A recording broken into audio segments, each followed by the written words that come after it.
Welcome back, guys.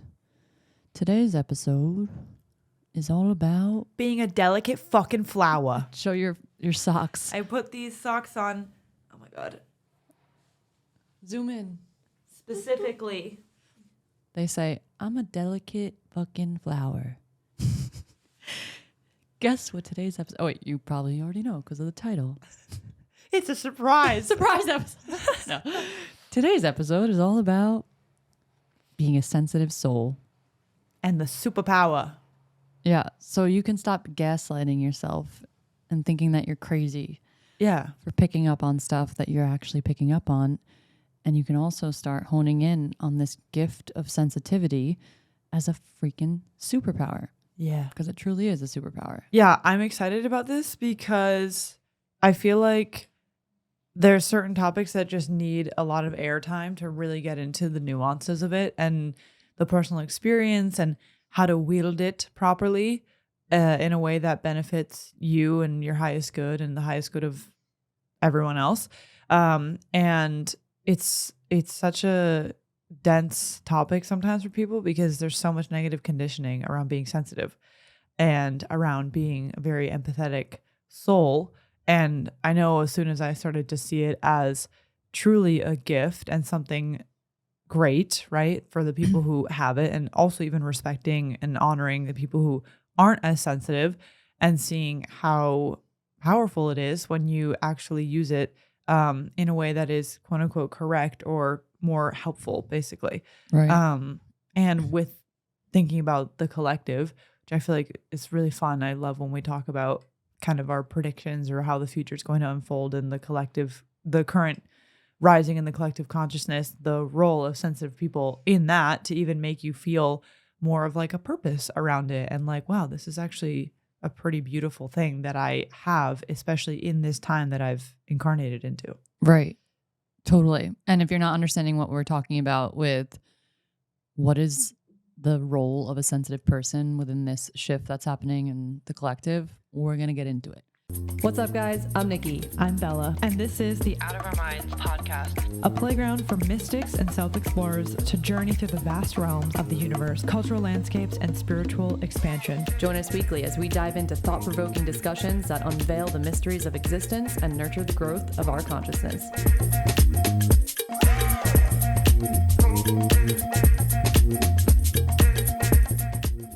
So let's start off with talking about our perspectives and our ideas on what a sensitive soul is. I'll let you take it away. Yeah, I feel like there's the sensitive soul idea and then there's the empath, and they definitely cross paths and they're very similar.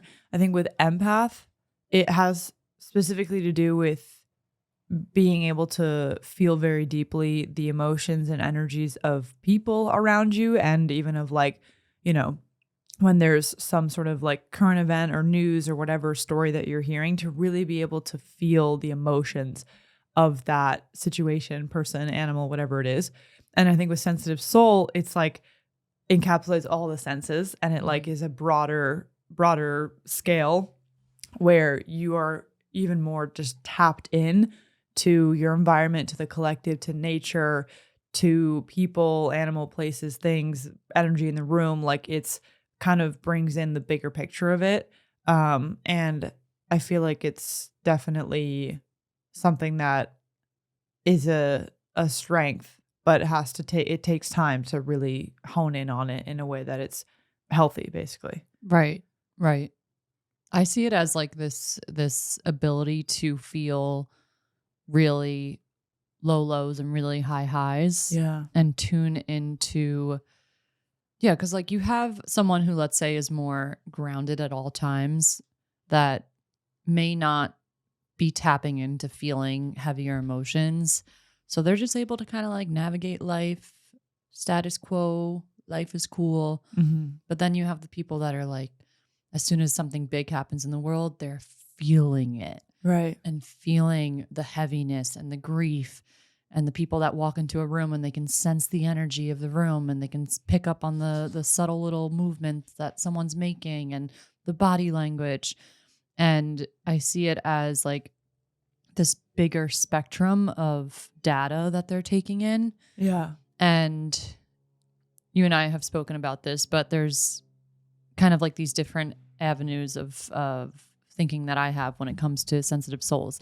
My first avenue of thinking is that someone develops this sensitivity when they're younger because they grow up in an environment where they don't feel safe enough Mhm. to live in a regulated state. So their body learns how to be activated and hyper aware of their surroundings as a safety mechanism. Yeah. So then that person would then grow up as an adult and take those traits with them into their adulthood. And they would walk into a room and still, same thing, their nervous system would be taking in so much information as a form of survival, Mhm. even though it's not really necessary. Right. But the little 5-year-old self at the time learned how to utilize its nervous system in that way. And that's Right. what it thought it needed. They needed. So there's that avenue of thought of, okay, maybe this is actually a response to the way that we were raised or someone was raised. Maybe there is this avenue of thought that people are just born with very specific gifts, like people that Right. have psychic abilities and can tap Mhm. into those types of frequencies and energy and just have this innate ability to communicate with the deceased, for example. Right. And then there's this other avenue of thought that we spoke about with the healing journey, where someone is, let's say, on a path where they're starting to awaken and they're starting to meditate and they're starting to heal and they're starting to turn inwards to really feel and process their emotions. That literally is the process. The awareness process is them heightening their sensitivities and becoming more able to feel. Yeah. So that whole process and that journey would allow for someone who maybe was more numb to negative emotions and vibrations is now feeling and processing their own emotions. And that is widening their spectrum of what they can then also feel in their reality Right. and the amount of data that they can take in. So I'll just kind of drop here that I think the gift comes in when we realize that when we are feeling this wide spectrum of emotions, sometimes we get so caught up in, ooh, I can feel the subtleties of the anxiety and the grief and the sadness, and this is a terrible trait that I have. But we start to hone in on it as a superpower when we look at the other end of the spectrum, Right. when we realize that we also have the capacity to feel really high highs and tap into those higher frequencies of like ecstasy and joy and presence. Right. And you kind of become the person that's sitting out cross-legged on the beach, staring out into the ocean, feeling that sense of bliss. Yeah. So that's my view on all of this. Yeah. I mean, I think what's cool also is as you discover more about yourself is you can realize what is the shadow expression and the light expression, meaning like if you guys are familiar with gene keys or human design, there's this concept that they share where each gift has the shadow expression, which would be like the negative or incorrect or just not so good expression of this gift or this aspect of your personality. And then the highest expression, or I think they call it actually in Gene Keys, the Siddhi, SIDDHI, is like the highest form of it. Yeah, I remember reading that. Yeah. And what's cool about that is it helps you to have this framework to remove the judgment of when you're in the shadow expression of it, but to understand that, okay, this is actually just part of the journey of me learning to turn this into a positive superpower, is that I actually should come into contact with what it's like when I'm dysregulated and I'm, using this in a reactive way or as a protection mechanism. Right.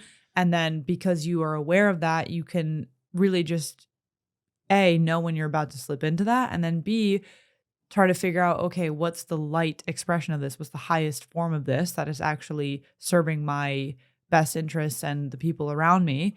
And I'm just thinking of like all the really cool gifts that you can find in your human design chart, for example.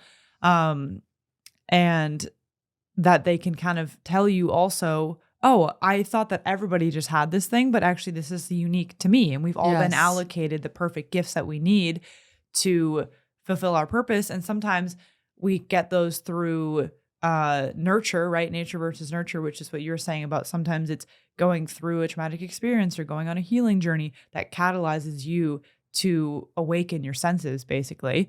Or it's something that you're literally born with and you've always had since you were really little. Or in adulthood, you start to realize that you're really good at reading the room or knowing what other people need intuitively. Mm-hmm. And those are gifts. Like those are not things that every single person has all the same one. And that's what makes it really cool to really honor them and use it in the way that can serve good or whatever, desire that you have.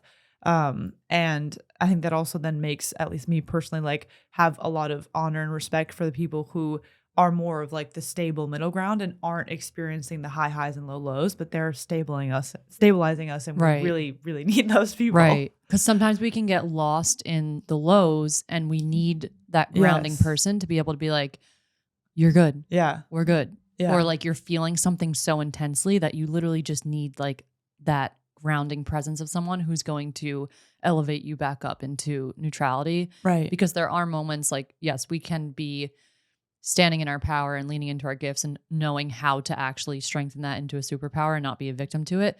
But sometimes it just helps to have the presence of an energy and a person that can help you with that journey when you need it. Yeah. And that's just the beauty also of how we're each all so unique and different and have these quirks and different things that we are each so good at naturally, innately.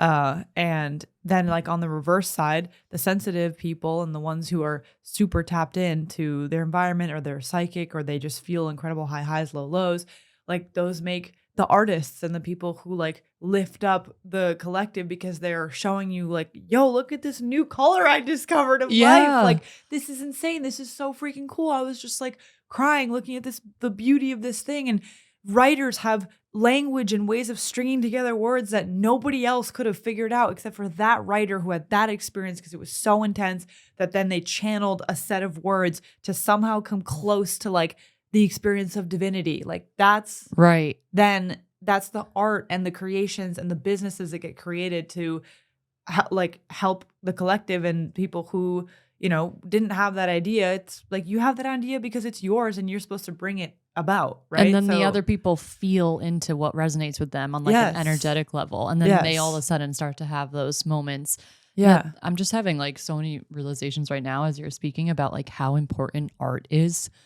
Like it truly is the vehicle for our evolution and our expansion because it's how people channel I don't know how to word this properly.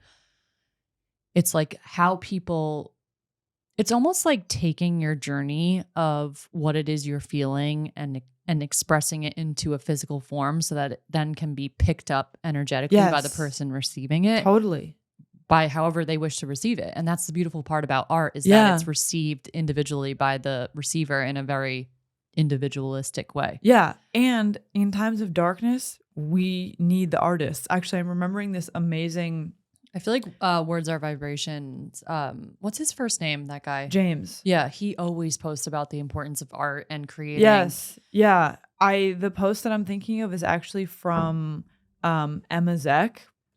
She wrote something the other day that talked about like in times of like chaos and darkness, it's like the artists go to work. Yes. Like this is when we need you. Like go to your studio. Yeah. Like this is when we need you to like share with us your perspective and like fucking keep making art and like don't be afraid to show up and push the boundaries. Like this is the time for art is in the darkness because the artists are the ones who are incredibly sensitive and are feeling all the fucking feels and are tapped into all the different scenarios and the perspectives and they get to materialize that for everybody else. So powerful. Yeah. I used to think negatively about artists that would put out negative energy. Like I'm going to use a very general example, like Taylor Swift always releasing breakup music. And I like fell into the thinking of, oh, they're just trying to like get people to like stay in lower vibrations. But then I started to think that there actually is a very divine place for every type of art. Right. The type of art that makes you feel grief, the type of art that makes you feel excitement, the type of art that makes you feel frustrated and angry. Right. Because if you are resonating with that piece of art that's making you feel sad, it's not actually the art that's giving you that feeling. It's triggering the emotion that's within you that wants to be released. But we have to lean in when we know we're meant to feel that emotion. So let's say like you're going Right. through a breakup and you're feeling like the depths of like grief and anger and sadness, and you throw on a good song and you belt it out in your car and you're Yeah. singing. That is so important for you to like feel into those emotions so that you can transmute and transcend that chapter of Yes. your life. But we can't get stuck and addicted to just like throwing on the sad songs and being Right. like, They today all- could have been a bad day, but Yeah. a good day. But now I'm listening to this sad song and I'm just completely thrown into a lower vibration. But I do think that there's like a divine place for all kinds of Totally. art. They all have their place. Yeah. And it's even with, this is reminding me of that time that we were thinking about the perfect mix of earth, water, fire, and air signs in like the zodiac and Yeah. like in each person. And that some people have so much fire in them. And like it can be triggering to people who don't have a lot of fire in them. And then you can sometimes think that it's like a bad thing. Right. But then to start to see it again is what you're saying of this is actually evidence of all the different ways that our sensitivities are working in a cohesion to just expose us to the huge spectrum of emotions that life has to offer us. And I mean, for me personally, that's what has made me a happier person in life overall, is not that I'm happy all the time, but it's that I'm not really afraid anymore to go into the depths of the emotions Mhm. because that's just, I'm experiencing more. I'm personally here to experience as much as I can and to like learn and grow and just expose myself to this fucking dope place that we landed in. Right. And like, that's part of it, I think, is embracing all the colors and all the different ways that the emotions play out and the fucking heartbreak of life that is being on earth right now. Like, this is kind of part of it. And I Right. think that's where you can shift away from being the victim to it into being the empowered person who experiences it. Right. It's like choosing to feel your emotions from an empowered place and not a victimized place. Yeah. Because as soon as you're like feeling a sad emotion and you're in a victim mentality, it's like, yeah, just repeating what you said, empowering yourself to feel and then knowing when it's time to like make that switch Right. and to choose what it is you wish to feel on a Exactly. daily basis. Okay, so let's now get into I wanted to kind of touch on again this like shadow aspect of our gifts by giving some examples that I think a lot of people can understand. Mhm. If you're listening to this podcast, you probably know what your astrology sign is and like your big three. If not, go look it up immediately and then go look up your human design. And Every time you come to an episode, honestly, have your chart open, Yeah. your astrology chart, your human design chart. It will help you a lot. Right. Exactly. Have notes. Be ready to reflect on your what's it called? What's your full astrology chart called? Natal chart. Oh. Okay, so what I wanted to say about the shadow and the light side of a gift, for example, with astrology signs, let's say you have the air signs. If you are a victim to being an air sign, you're going to be someone who's always up in your head and thinking, and the energy kind of floats up into the head. But the positive side of, and I'm generalizing the signs here, but this is like the overall vibe of like the air sign is like very much in the thoughts, the imagination, and Right. they are the fucking visionaries. Like they are the ones that are able to like hone in on the vision and really allow us to like see into that vision. And that's Wow. like the positive gift side of that. Yeah. But the negative can be getting lost in like the rumination of the thoughts and having too much energy and like the anxiety up in your head. So I just Right. wanted to give that example of like just another shadow and light and how now we're speaking about this sensitivity of when you're on the spiritual journey and you're honing in on your sensitivity gifts. There is a shadow of that and a light of that. So let's kind of dive into this shadow aspect first so we can give our personal examples of how we felt victims to this sensitivity trait in our life up until learning about how to hone in on a superpower. Yeah. So one of my like most, I guess I'd call it traumatic memory of being a sensitive person was in college. I guess the background is as a kid, I knew that I was a very empathetic, caring, sensitive kid. I actually have feel like a generally either neutral or positive memory about it because I think my parents recognized it in me and they nurtured it in the right way while helping me to also gain the strength through it, which is actually really cool that they like didn't contribute to making me think it was a bad thing. Obviously, there's times when like you're, you know, very emotional in public maybe and like just the society, like you're just in public and you feel the pressure of that. But Wait, were you out of like the four of your siblings, you plus three, were you the most sensitive? Or are there other, like, is Ollie sensitive? yes, but I think it's each in a different Different way. way. Okay. But I would say, like, for sure, my older brother, Andres, like, he literally calls me Indigo Child because it's like this. I don't know what the background is of this, but being a blue child or an indigo child is like a thing where you're a very highly sensitive creature and you like came to the planet having like very heightened abilities to care and like empathize with others. So I feel like it's definitely recognized as that in my family. I definitely, Ollie, my sister, is also incredibly sensitive, but I feel like she has also this like genius about it that I see in her where it's a very like intellectual empathy. I don't know how to explain it, but she has like very keen observation senses. And I think Mm. that's like her version of it. And I mean, I think with me, it's similar, but a lot more rooted in like the like heart space, like emotional side of things. So yeah, like growing up, I definitely feel like it was generally a good thing, and it didn't feel, at least I don't have current memory of it being like problematic. It was more so when I became older and got into like middle, high school, college, that it was a bit more intense to experience it because I didn't know really how to regulate it. And because I was getting older, I was becoming more aware.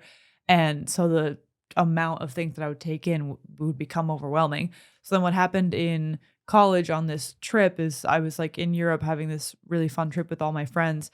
Um, and we were at brunch and somehow this conversation came up about, it was kind of this conversation about factory farming slash animal abuse in farming settings, and also um, how there's some places in Asia, I think, that like there was a video of like the dog factories and what they do there. It was really, really heartbreaking and sad. And we were just talking about it. I don't think anyone showed like a video necessarily. And I completely like lost it and was like crying at the freaking brunch table and had to go off to the bathroom to like pull myself together.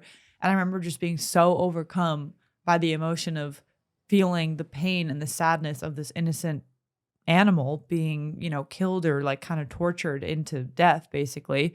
And it was so overpowering. Like I couldn't handle it, basically. It was so much emotion in me, just a flooding. And I'll just never forget that specific moment because that was an era that I was being vegetarian and vegan out of that inability to handle those emotions.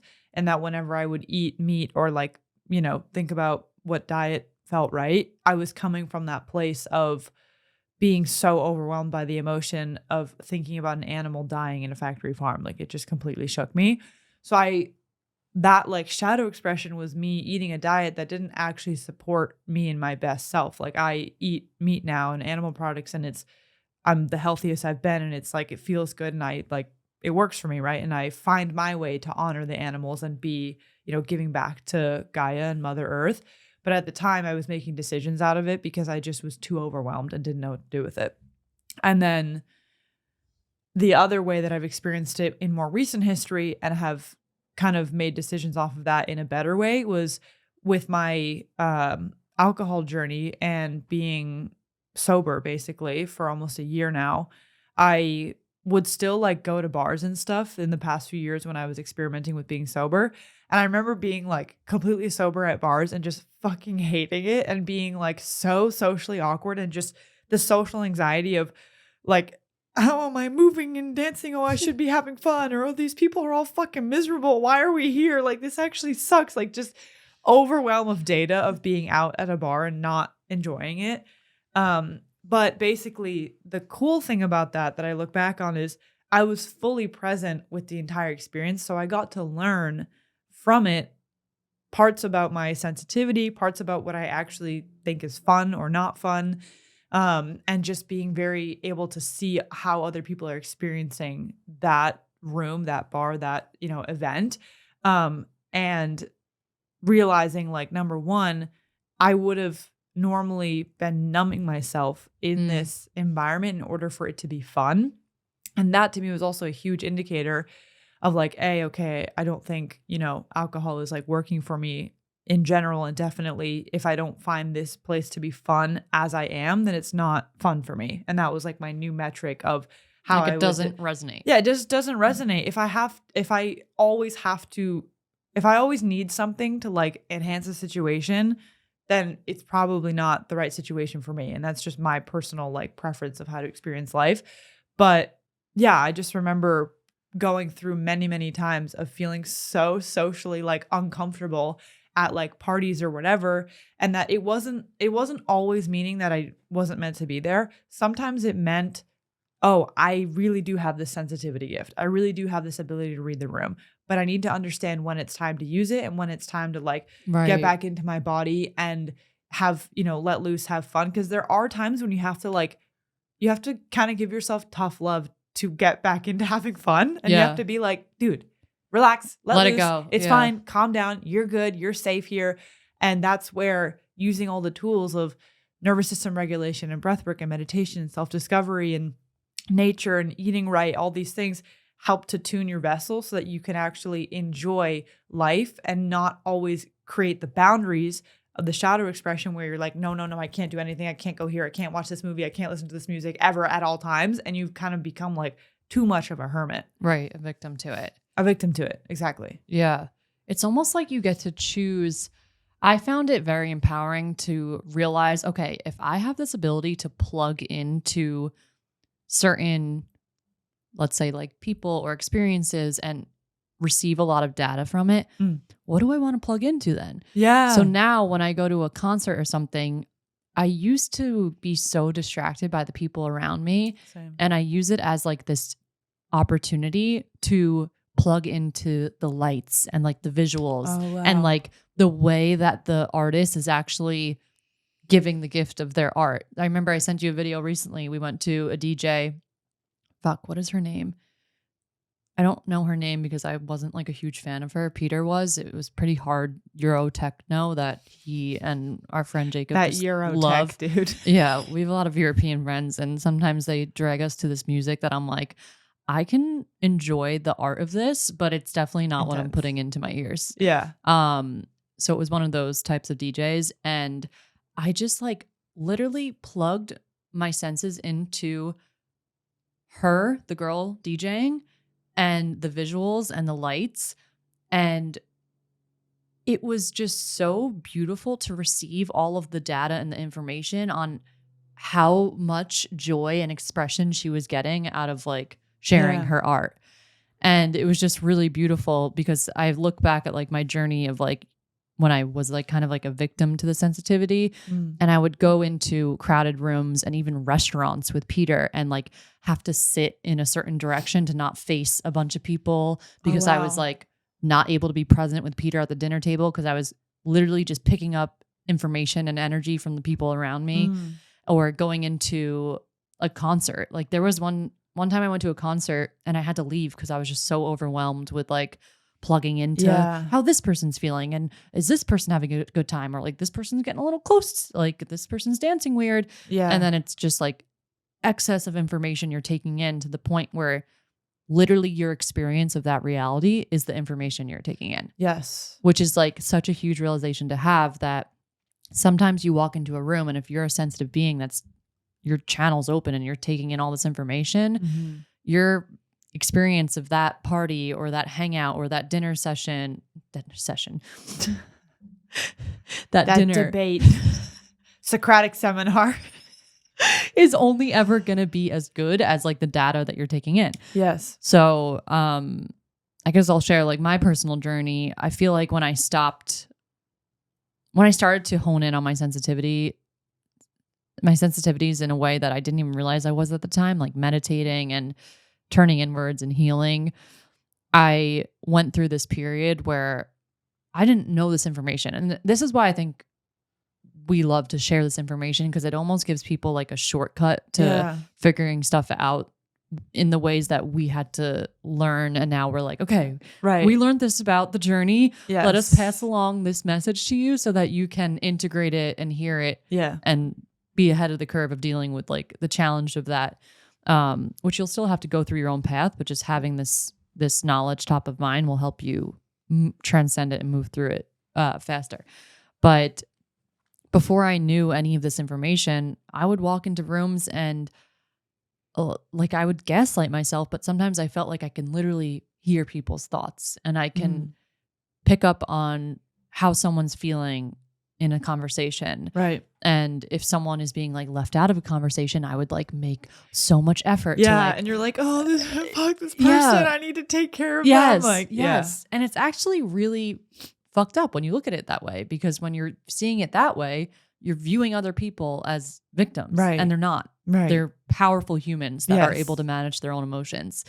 And when you take on other people's emotions as yours and you think that it's your responsibility to psychoanalyze and manage people's emotions, then you're literally doing a disservice to them. Dude, yes. Wait, something really huge is like coming through, and then I want you to continue on your sharing your personal story. Yeah, send it. This whole idea of like what you were just saying about how when we like over worry about people and we basically turn them into victims, it's really fucked up. And I think this is something that I've been noticing in our culture and the ways that like we're basically seeing the shadow expression of sensitivity grow completely unchecked on a collective scale, where people only view themselves and others as victims to the things that they feel and sense in the world. And they make it everybody else's responsibility to take care of their fucking feelings. Exactly. And this is why we have these insane like cultural norms and trends that pop up. And we're like, this is strange. Like, why are we over catering to like this one group of people when we need to all be we need to be learning how to be empowered individuals that can like take care of ourselves. Like, that's a good thing to strive toward. And I feel like I'm just getting this this whole idea is clicking for me that we're just making people into victims, which is a really like fucked up thing to do when it's like you're robbing them of their ability to be a sovereign individual that is responsible for themselves. Right. And we're like babying people. Like, there's literally a whole book called The Coddling of the American Mind. I haven't read it, but I've heard a lot of people talk about how it's like around this subject matter. It's probably a bit harsher to like the sensitivity issue, but I think on a collective scale, there's like a shadow expression happening of the sensitivity because people don't know and don't have the tools or the self-awareness to figure out how to express this positively. And instead they become victims to it. And everybody else is responsible for their experience when that's that's not how life works. And if we do that, like that's how we run into these very bizarre cultural trends and like walking on eggshells and people getting fucking canceled for things that they don't need to be canceled for. And everybody's entitled to like, you shared this on social media and it bothers me. So like, fuck you. Like that, how is that a thing? Like that doesn't make any logical sense. And like even in the sensitivity world, that's a victimized approach to being sensitive. Right. I want to give a very clear example to this to highlight what it is you're saying, because this is such an important thing to understand on someone's spiritual journey, especially when you are wanting to help other people and use your gift of sensitivity as a way of being of service to the collective. So I always use the stupid example of like, this is not a stupid example because this is probably an experience a lot of us went through. I went through this and a lot of people I know have gone through this. Let's use the example of like a young college girl being cheated on by her boyfriend. If you're sitting across the table from her and she's crying and she's telling you how much pain she's in, I can't believe he did this. Why would he do this? He did this with this girl. He knows how much I hate this girl, blah, blah, blah, blah, going off. Yeah. For you to use your gift of sensitivity as something positive in the situation, yes, you are going to be able to feel what she's feeling as she's sharing that. But you also have to be so tapped into your body and regulating your nervous system so that you can feel and have empathy, but also maintain your own energy. And the reason why this is so important is because you want to see her as a powerful being that's navigating something that she is able to transmute and get to the other side of. If I'm leaning to the shadow aspect of the sensitivity, I'm going to start, and maybe this is also needed in the moment. Maybe she's just wanting a friend to feel with her and like hold her and cry with her. So maybe that is what she's needing. But let's play it out where she's needing like empowerment and to feel really empowered to take the step in her life that's going to take her from being victim to victor. So when you are wanting that transition or you're wanting that for someone else, the biggest thing that we can do is to see them in their power and to maintain our own energy, but to also understand that the gift that we have to feel what they're feeling, we can then ask questions and allow them to see a different angle, connecting it to, oh, I know how they're feeling. So let me actually ask this question so that they can start to see it from this light as well. Yeah. And I'm using examples here of just like helping a friend, but this can literally be exploded out on a collective level. Yeah. Where instead of taking certain populations and just feeling into the pain they're feeling and sending them out the vibrations of fear and you're not capable of handling this on your own. Yeah. What if we saw them as powerful, sovereign beings and souls? And then we got to help them by using our gifts of sensitivity and feeling what they're feeling. If we choose to help the collective and serve in that way, we give back in a way that we know they need because we know how they're feeling.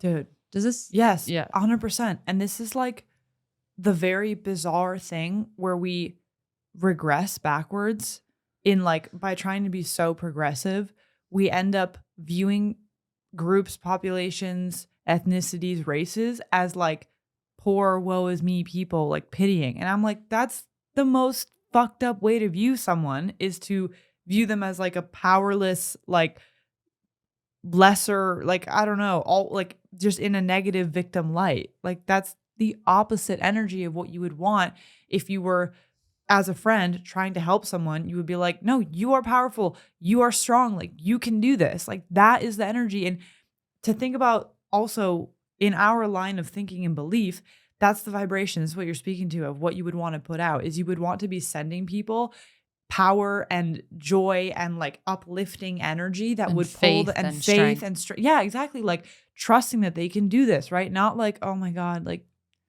those people, they're just always suffering and they're just so, they're just.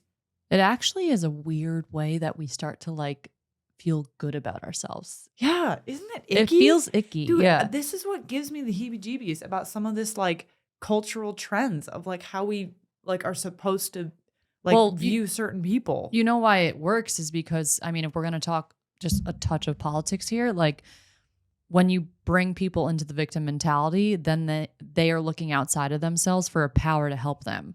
So it's really lucrative to keep people in the victim mentality because then they're always looking for that savior. Even as a coach, it is so important that when you are sitting across from a client, that they are not looking to you as someone that's going to save them. Right. And it has been a practice of me honing in on my gifts as well, of sitting across from a client and now just seeing them for their full strength. This is a fully capable soul. And I literally, every time I'm on a client call, I'm like, you are so fucking capable and strong. Tell me what you're going through and let's move through this together. Because I'm going to maintain that sense of empowerment and fullness of who you are while you're navigating this flow so that we can start to bring you back up to that place together. Yeah. There are some people that literally will, I guess we'll leave that part. We'll end it there. Yeah. Yes. Agreed. Yeah. Good aside. Okay, now you can continue with the person. But I felt very strong about saying that, and I'm glad we did, because I think it's important to recognize the collective shadow expression that's happening that I don't think people really put together. Well, if you want to think of the light on a collective scale too, we'll tie this in now because I feel like it connects beautifully to what we're speaking about. The whole reason we're making this freaking podcast episode is so that we can start spreading the message on how us sensitive beings and sensitive souls are here to help this rise in consciousness that's happening. Mhm. And to think about our energy as a really beautiful contribution to the collective right now. If we have the capability to feel these really high highs, which we'll speak about more at the end, I just want to drop in now that it kind of is like, not kind of, it is a beautiful way for us to contribute Yeah, and to give back, totally. to tap into those higher frequencies when we have the capacity to, after we're done feeling and transcending the lower vibrations, and to really be in our light. I think a lot of people carry around a lot of guilt and shame for being in a higher vibration when another person is struggling. Right. But you sending out that vibration to them is actually one of the most beautiful, courageous things that you could ever do. Yeah. Um, Sharing the high. Right. That's actually a good thing to do. Right. And a lot of people feel shamed out of doing that. Right. So yeah, I don't know if I had that much. What was I speaking about before with my own personal shadow aspect? I think before I started honing in on nervous system regulation and really going into higher levels of embodiment and healing and awareness, I would get very overwhelmed. I would walk into rooms and I would start to feel this like weird energy in my body. And when you're not aware of the sensitivity gift, you can start to take on other people's emotions as yours, and you don't have the awareness that that emotion isn't yours. Yes. So like, let's say you're telling a story of how you're so excited about this new project you're doing, and you're telling maybe a person that is going through a tough time with their career, and they're not actually able to feel the excitement that you're feeling because they're personally feeling maybe resistance towards navigating their current chapter of life. Mhm. And you can actually start to pick up on their energy, and you start to receive that as, oh, they're doubting me and they're doubting my gifts. And, Right. or maybe even more, you have no awareness around picking up anything at all. And you start doubting, and you go home that night and now all of a sudden you're doubting your vision. Right. So and it wasn't even your doubt to begin right. with. It wasn't your doubt to begin with. So really start to see energy as this thing that's present in a room, and you can pick it up and you can put it down and you can shield yourself and protect yourself. Yeah. And I think as you start to hone in on it as a gift, it's really beautiful to give back. So let's now do a little pivot. How did you start honing in on this as a gift? Like, when did you start noticing? When was that shift for you when you were like, damn, this is actually something good? Something's good going on here. Was it after you were practicing the regulation and all of that? When was that switch for you, and what did that process look like for you? Yeah, I think it was kind of like a slow but sure evolution that started, I would say, yeah, I think I'm trying to like backtrack and pinpoint, but definitely in the span of the last like 3-4 years when I had like my satori, my sudden awakening, and like started to really become interested in Eastern philosophy, and like that just snowballed into just so much self-discovery and philosophy study. And through that, I think I just started to really resonate with these ideas about sensing the world and like just thinking and feeling and, you know, figuring out what this whole universe is like and my role in it and people's role in it and the oneness. And I feel like I probably subconsciously was realizing that my ability to understand those and embody those was because I'm a sensitive person. Mm. And then in more recent history, I think I've just started to embrace it. And then even more recently, like this is like a year ago of just year and a half ago, like getting, you know, being in the breathwork certification program that I was doing and learning about the nervous system and how like, you know, breath can open up this portal to access your highest self, to feel these like incredible emotions and to change your state just, you know, with your own facilities. And I feel like that started to teach me the tools that then made it possible for me to actually leverage my senses in a positive way. So like learning about breath work and the science of meditation and what it does for you, and then practicing it and feeling the differences in my body, that because then my mental and physical health, like my nervous system health, really got better. I think that allowed me to lean into my purpose better in my work in a way that was so much more grounded and centered. And then just this year, really, I feel like I really leaned into my goals and desires and what I want for myself, and being the creator or the just wanting to share this message of helping people awaken and enlighten and whatever that message is for the day, that realizing I have the perfect set of gifts to achieve this. Right. So it's kind of mixed. Like I don't necessarily think there was a specific one moment that switched things for me, but I think because I kept following my intuition and my gut and my soul voice, that it was leading me down the path of learning more about myself. And like my human design helped a lot with this, of just learning my personality type, my energy. Okay, like I need to listen to my gut authority and make decisions off of that. So I just slowly, through, I think, the process of alignment, basically Right. came closer and closer to who I really am. And then because I continued to put myself in scenarios that, I'll like hang out with people who don't at all, like, they don't work in this industry. They're not like in the spiritual wellness field. They're like engineers, right? And so by still interfacing with the real world around me, it gave me more opportunities to be like, okay, I am quite sensitive. I don't resonate with this place, but can I learn something from this? And just really kind of like using the discomfort to learn more about myself and my abilities. And I think it's just been letting me kind of like wield them and make this knife or the sword like a little bit stronger every time that I actually go out into the real world, experience things, sense them, like go through the highs or the lows, and then come home to myself to be like, this is good. Like, this is who you are. This is how you use it properly. And to no longer be like ashamed or not confident about it. I think the confidence piece has been the latest upgrade, is like, Yeah, owning it. yeah, I'm just owning it. And I'm like, no, I really like, this is me. Like, Yeah. this is fucking lit. I like this a lot. And I want to like keep doing this. I feel like your sensitivity really attaches to nature, Yeah. or relates to nature, I should say.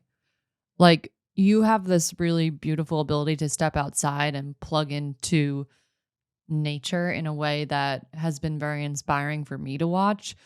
I want to like hear Yeah. more about that. Yeah. Actually, I love that you recognize that in me, because, yeah, I definitely, well, I think I've been blessed to be able to travel to a lot of really beautiful places. Aside from that, even just, I think me bringing that up is to say, I have had the pleasure of experiencing stunning places in awe, but then I also realized that you can be in awe of like the simplest natural thing. Right. And part of that might be just a personality thing and like the sensitivity thing, where I can just find myself like looking at a plant and being like, that is fucking lit. Like, you are kind of like a little bit conscious and alive. And there's like a whole situation happening here.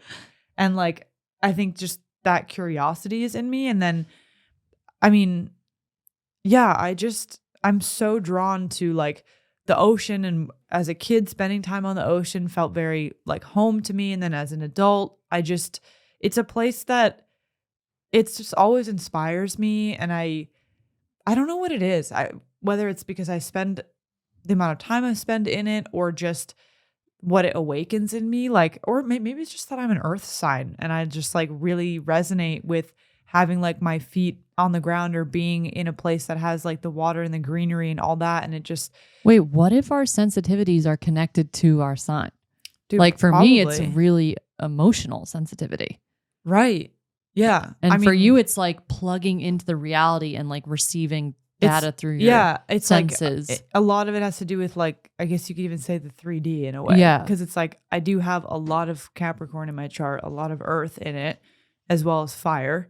And I think that could be the like nature part of me, like as in the innate part of me, that really just feels alive and connected when I'm in a natural environment. I mean, yeah, I just really love it. And it like always makes me feel inspired. And I'm like, at peace. I just feel good in it. And so I find that doing more of it is so healthy for me. And that's where the whole like blade of grass joke comes in, because I truly like have that feeling where I'll just sit outside and meditate and look at grass and really just think about how it's all connected. Yeah.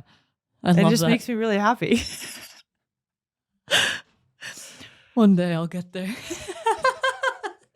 You're like, these earth signs are a little fucking weird. Just tree huggers out here.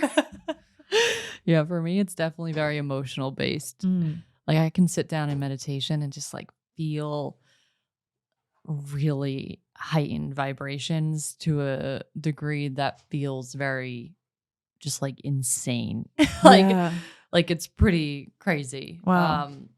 Which I'm sure we can all do, but I've kind of been playing around with it for a little bit, that it's become like this fun little thing that I do. Right. You're embracing it. Yeah. Yeah. I remember there was one coaching call I had where I was the client and I was talking to my coach and I'm like, I don't know if I'm crazy or not, but sometimes when I sit down in meditation, I can like visualize this meter of frequency and I can literally feel into raising the frequency and then lowering it and then raising it. And as I'm doing that, if I open up my channel, I start to receive the intuitive guidance, like from the different vibrations that I'm tapping into, which I feel like I spoke about a bit on the meditation episode, the channeling episode. But that has also been a really large part of me claiming that gift and not fucking gaslighting myself when I'm receiving something. Right. But it's so true. That is such a strength of yours as being a water sign. You have a lot of water in your chart, right? Yeah. You're like, yeah. Yeah, girl. And it's like, it's true. It's such a superpower because like just that ability to tap into it and even just the self-created emotions are huge. And that's, I mean, when you use that for manifestation or when you use it to empathize with someone or to just explore that like meter of vibration, I mean, that's just an incredible thing. That's so fucking cool. I mean, so much of my whole journey is learning how to be. It's been releasing the victim mentality towards emotions. That's it in its simplest. A big chunk of my spiritual path has been learning how to feel empowered when I'm feeling lower vibrations instead of being a victim to it. And that I think has been my path of harnessing this as a superpower. Yeah. Because now I don't see myself as a victim when I'm feeling a low. I see it as, whoa, okay, this is here to teach me something. I'm here to move through it.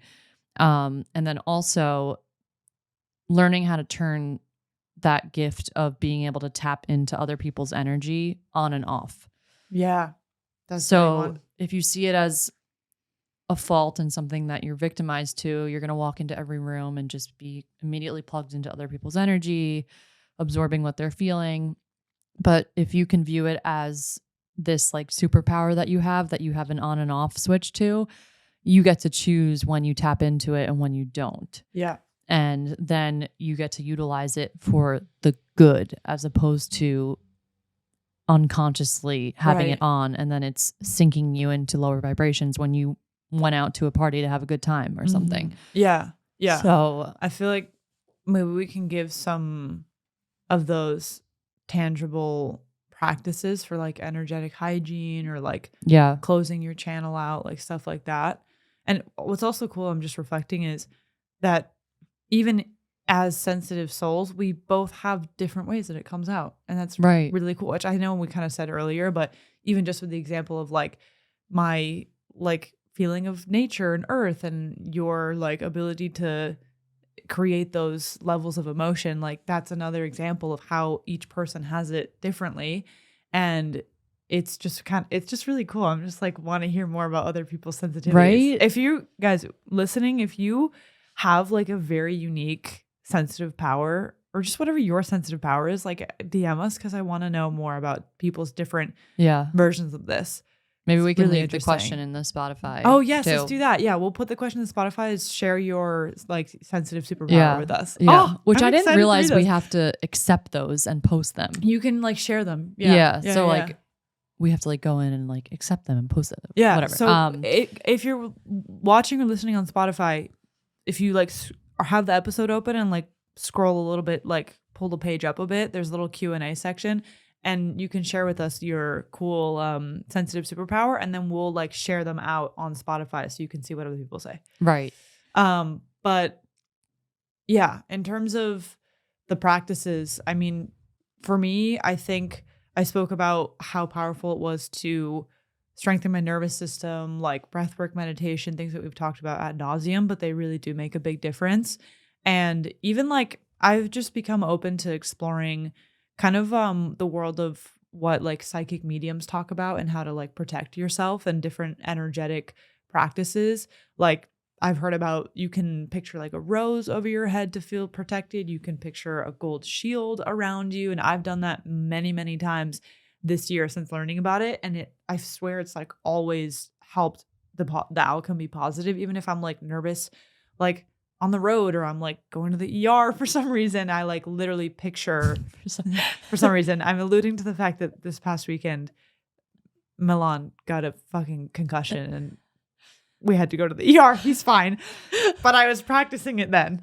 But yeah, I'm definitely like, I think opening yourself up to like non-traditional ways of protecting your energy. I mean, we're talking about energy here. It's like kind of an unseen realm. So I think looking into those practices that resonate with you can help you feel more protected.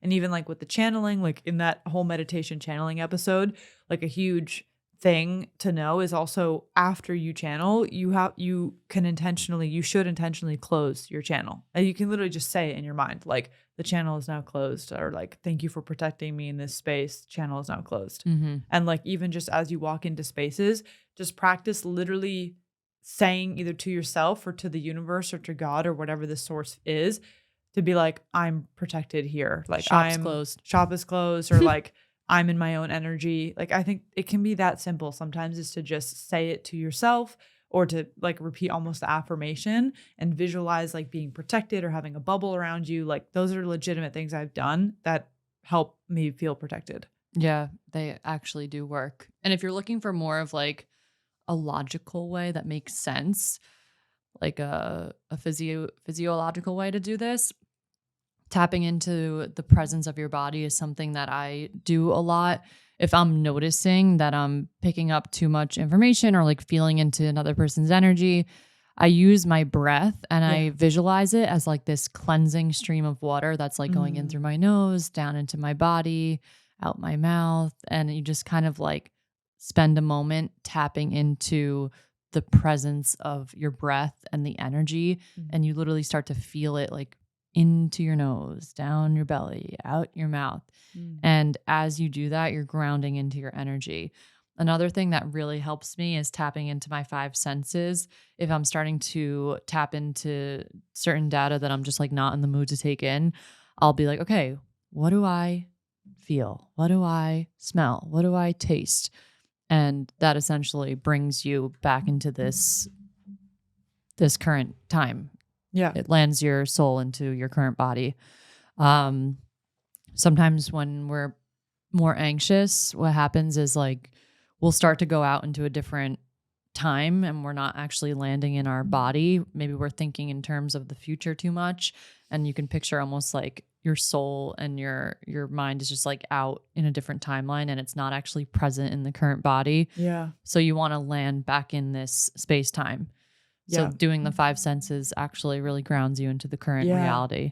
Yeah. Because sometimes when you're picking up energy, you can start to pick up someone else's anxious energy, and then all of a sudden you're having anxious thoughts, and you're like, "What the fuck?" Like I walked into this room and I was completely fine, and now I'm not. And then also to like respect people's privacy as well, because sometimes you can be picking up on things that maybe like someone doesn't want you to like know or talk about, and to just like feel into someone's openness to speak to you, because maybe you're having a conversation with someone and you're picking up on the subtleties of what they're actually experiencing, and you know that you can go so much deeper with the conversation and like ask them questions. How are you? What do you feel? Like all the things, but maybe they're just not wanting that. Yeah. And they're just like, you definitely have to respect when it's not like time to be in your own and not dive into other people's stuff. Right. Okay, so let's talk some just like, I know we just spoke about some like things to do in the moment, but if you're really wanting to transition from the victim of the sensitivity to the superpowers, it really is a path of coming into your own energy. And how do I word this in a way that's not so whimsical? Having the ability to ground back into yourself as a practice, like as a daily practice. So if you're working towards the regulation of your nervous system on a daily basis and you're doing breath work and meditation every morning, that is going to allow you to have a nervous system that responds to reality in a much more peaceful and easeful way, as opposed to being so reactive. So that when you are taking in the data of whether it be a crisis in the world or someone sitting across the table from you that tends to be an anxious person, you can actually hone in and regulate your nervous system to a point where you're still grounded in your own energy. Yes. So it's not just the little practices that you can do when you're walking into a room or going to a party and taking your black tourmaline crystals. All of that works and it can work, but it's also about the daily practice of like grounding into yourself. Yeah. And making it a practice. Yeah. I don't know how else to say it. It's a like practice. I view it as kind of like you just take good care of yourself. Yeah. Like eat right, sleep right, breathe right, like do the things that make you a healthier person, mind, body, and soul. Because then whenever you come into a situation, you're so much more grounded and centered and in your own energy. And you'll definitely start to notice the difference. Like I can see for myself, like comparing 2 years ago, if I would get like, triggered by something that now literally just doesn't create a reaction in my body. That is the coolest thing, is when you know that you've like grown a bit, that you can tell the difference in your physical body. Because there's like a literal, at least for me, I'll get like my nervous system will literally send like a fucking ping throughout my body if something is like triggering me. And then if years later it doesn't happen, you're like, oh, yeah, I'm not triggered, literally, physically. Yeah, and that's growth. That's like a huge thing, is like eating well, sleeping well, like all those things are taking care of yourself and being grounded daily. Like that's what counts. So then you can go out into the real world and actually face it head on without, internalizing it or whatever it is. Right. I want to talk about some of the more practical things to also practice that we have in our notes. This little list of boundaries are important when you feel like you're not yet at the point of knowing how to regulate yourself. Maybe you're still in the practice of it, and you can choose from an empowered place to say, maybe I'm going to take a break from hanging out with this specific person or going to this specific place, because right now, as I'm working towards regulating my nervous system, it is a lot for me. Right. Or maybe it's triggering something that I'm just like not in the headspace to be able to handle. So it's all about making boundaries and saying no from an empowered place as opposed to the victim mentality. Yes. Huge. And let's also talk about numbing here. So as a sensitive being, you're feeling a lot of emotions and you're feeling, let's say, here's a small example. You go to a bar and all of a sudden you're feeling all this anxiety in a room. Allow yourself to accept that you're feeling that and feel into it, and just start to notice the inclination to go grab the drink in order to suppress and numb it. Right. Because that example of numbing can be times out by a million to the point where you're suppressing the emotions and the sensitivity and the gift with anything you can numb it with, to a point where you're not even feeling anything at all. Yes. Yeah.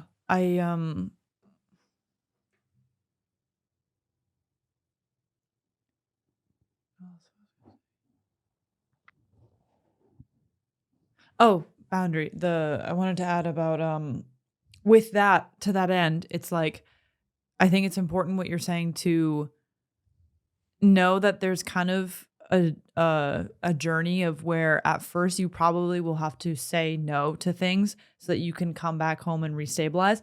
Then there's the part of making the empowered decision of whether or not you put up a boundary or like continue to be with this person or go to this place. And this is something I've experienced recently, is like, again, I was alluding to the fact that I have like the place where I live, as I hang out with a lot of people who are just not in my field. And sometimes I'll know that this is good. Like, this is just something to just have fun, let loose. Like, not everything has to be fucking like perfect and catered to me. But that sometimes I have a very strong intuitive hit that I should not be hanging out with this person anymore. And I shouldn't go to this dinner thing anymore. And I've been able to tell when that decision is coming from an empowered place versus a place of I'm a victim to like this person's energy or this scenario. And I think that's the other practical piece of this is like you will kind of be able to play around with where a boundary wanting to be set is coming from. If you basically the more that you can practice coming home to yourself and being grounded, then you'll be better equipped to make a decision from an empowered place and not just cut everything out of your life because you can't handle it. And then when you do cut something out, it will actually be an aligned decision, and you'll tell because it will come from like the intuitive, whatever type of like voice you have within you that helps you make decisions. And that's something I did recently is I was like, I can no longer like hang out with this person as much as I am right now. And I knew that it was from an empowered place because I noticed that like when I did hang out with them, it like severed my like idea channel, and I would just like was losing out on precious time that I wanted to be ideating.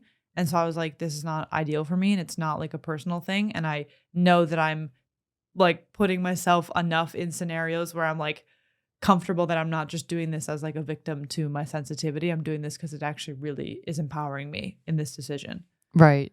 It makes a lot of sense. It's all about the energy that you're putting into the action and the choice of whatever it is you're doing in that boundary. Yeah. Because on the other side of that energy is a result. Yes. And if it's an ego-driven, forceful, like reactive response, then there's going to be like a result of that on the other side, you know? Right. Yeah. Another thing on this list is earthing and like really getting yourself into nature. Yes. And being aware that if you're a sensitive being that's living in a city right now, to know that it can be a lot on your nervous system, and to empower yourself to get out in nature, go on hikes if you even have the ability to go on hikes, put your feet in some dirt, in some grass, and just like receive the healing frequencies of Gaia, of Mother Gaia. Yeah. And then creative outlets, releasing, like getting the emotions onto some sort of material thing that is a creation. Like everything that is the process of you expressing an emotion is art. Yeah. And you can utilize your emotions to share messages with the collective.